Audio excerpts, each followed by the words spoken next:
Bonjour à toutes et à tous et bienvenue dans ce nouveau podcast Major Prépa en partenariat avec Odense Business School qui traite de la mémoire, le thème de culture générale 2019 des secondes années.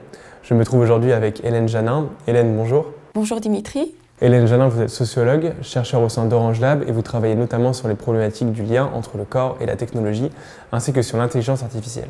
Pour la première partie de ce podcast, nous allons ainsi étudier l'impact récent des nouvelles technologies sur notre mémoire.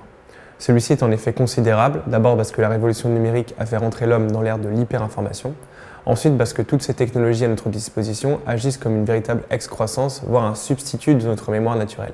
On délègue dans la vie de tous les jours des fonctions de mémorisation aux appareils numériques et aux machines et de plus en plus on fait de moins appel à notre mémoire, dite mémoire naturelle, et on s'aperçoit de notre dépendance aux appareils numériques lorsque par exemple on perd tout simplement notre smartphone ou qu'on l'oublie, et à ce moment-là on s'aperçoit qu'on n'a pas mémorisé un numéro de téléphone, un contact, et qu'on n'est pas capable de retrouver cette personne parce qu'on a aussi perdu l'usage du papier et du calepin. Ce qui pose la question de la relation avec nos appareils numériques et de la dépendance, qui est une dépendance relationnelle, informationnelle, affective envers ces appareils. Alors ça pose un certain nombre de questions. Quel est le statut de ces appareils numériques? Lorsqu'on fait un examen rétrospectif de la manière dont ces outils numériques ont été considérés lors de leur apparition et au moment de la généralisation, on s'aperçoit qu'ils ont été considérés comme des technologies de la mémoire. C'est ainsi que les nouvelles technologies de l'information et de la communication à l'époque ont été qualifiées, par exemple par le philosophe Bernard Stiegler dans un article de 1985. Où il dit clairement que ces technologies sont des technologies de conservation d'une mémoire artificielle. Conservation, préservation, etc. Et donc, ça pose la question maintenant un peu de mettre à jour ce qui a été dit à l'époque, puisque maintenant on a un peu plus de 30 ans de recul derrière nous.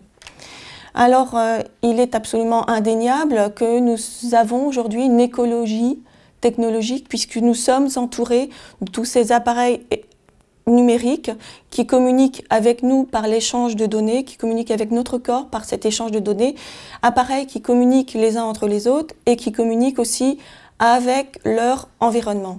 On se trouve dans nos sociétés occidentales modernes en situation d'un phénomène que certains ont appelé un phénomène d'accélération, de pression de l'urgence, de pression du temps, du culte de l'urgence, de la performance, qui nous pousse à être un petit peu submergés parfois par un flux d'informations. Et même s'il y a des mouvements qui militent, comme par exemple le mouvement slow ou la tendance à la déconnexion, même s'il y a des mouvements qui militent en faveur d'un lâcher-prise. Il n'en demeure pas moins qu'on est embarqué en quelque sorte dans un flux d'informations et que ça pose la question de la circulation de l'information, du tri de l'information, de la conservation de celle-ci. Qu'est-ce qu'on garde, qu'est-ce qu'on jette et si on le garde pendant combien de temps?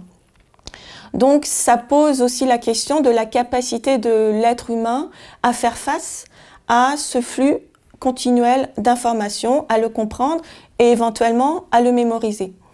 Alors on peut se trouver à ce moment-là en situation de surcharge cognitive et mentale. On parle de la charge mentale qui peut être un des facteurs du burn-out et de maladies de ce type.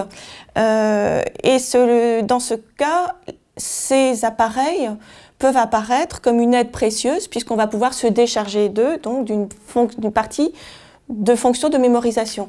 En effet, l'être humain, il est biologiquement limité, même s'il y a eu des cas assez exceptionnels d'une mémoire prodigieuse dans l'histoire, comme par exemple Jill Price ou Bob Petrella. Il n'en demeure pas moins que la moyenne des gens est doté d'une capacité limitée de mémorisation. Ce qu'on voit très bien, ce qui illustre par exemple Flaubert dans Bouvard et Pécuchet, ce qu'on voit aussi dans le livre Fahrenheit 451 de Ray Bradbury, où chaque homme mémorisait un livre, mais un livre seulement. Ce qu'on voit aussi par exemple dans le film Johnny Mnemonic. Donc, nous faisons appel à ces artefacts, c'est-à-dire à des entités émergente d'un système politico-socio-technico-économique pour nous permettre d'augmenter, voire même d'accroître nos potentialités humaines et particulièrement nos fonctions de mémorisation. Certains, d'ailleurs, et notamment ceux qui font partie du mouvement transhumanisme, vont jusqu'à dire que l'être humain est dépassé par ces technologies, qu'il est obsolète et que donc, pour pouvoir suivre ces technologies, il va falloir lui-même s'augmenter et se doter de ces technologies. Ça pose la question des limites du corps et ça pose la question de la nature, une fois de plus, de cette mémoire artificielle au regard de notre relation avec le corps humain. Est-ce que cette mémoire artificielle doit être considérée comme une extériorisation du corps, c'est-à-dire comme un élément vraiment étranger, ou bien est-ce qu'elle doit être considérée comme une espèce d'extension du corps, laquelle lierait la technologie au corps et la technologie deviendrait en quelque sorte un élément du corps à part entière. Donc ça appelle à s'interroger sur les limites corporelles de l'humain. Est-il technologiquement prolongé ou étendu? Est-ce qu'on va vers un corps cyborg, comme ça a été plusieurs fois mentionné? Est-ce que la peau, en ce qu'elle constitue une enveloppe et la barrière visible du corps humain, est-ce que la peau est vraiment cette barrière ultime du corps comme on l'a pensé pendant longtemps?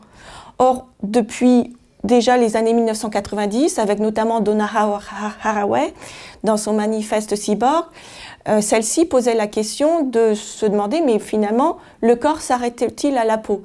On a plus récemment le professeur Jean-Claude Guimberteau qui, dans ses vidéos que vous pouvez voir sur Internet, Promenade sous la peau, laisse effectivement entrevoir que le corps irait au-delà de la peau. On a aussi, par exemple, des développements technologiques, notamment la biométrie dite douce, qui fait appel pour détecter le corps humain aux odeurs, aux émotions. Autrement dit, elle n'est pas en contact direct avec ce corps. C'est assez intéressant, je pense, de qualifier cette relation des technologies avec le corps parce que, anthropologiquement parlant, l'homme a toujours évolué avec la technique.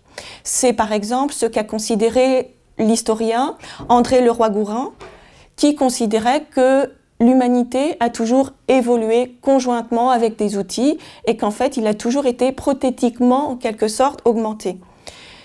Un autre auteur, par exemple Gilbert Simondon, en 1958, dans son ouvrage du mode d'existence des objets techniques, insistait sur cet aspect qui est que ouvrir la culture à la technique implique de penser conjointement l'humain et la technique.